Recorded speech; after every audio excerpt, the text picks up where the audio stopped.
जदि आपण महादेव को प्रसन्न करने को चाहती प्रत्येक दिन महादेव पूजा करुँच ताले ये 4टी स्तोत्र को मन रखु।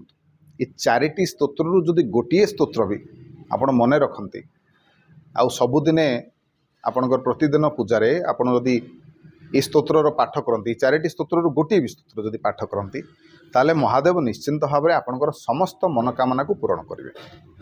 कौन से स्तोत्र गुड़िक प्रथम हूँ द्वादश ज्योतिर्लिंग स्तोत्र, द्वितीय हूँ तुलसीदास कृत रुद्राष्टक, तापर हूँ शिवतांडव स्तोत्र एवं शिव महिमा स्तोत्र।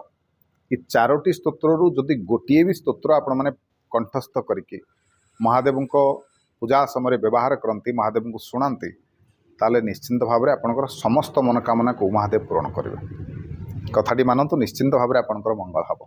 वीडियो भल लगे वीडियो को लाइक करेंगे, शेयर करेंगे, चैनल को सब्सक्राइब करने को अनुरोध रही। जय जगन्नाथ, जय शिव शंभु।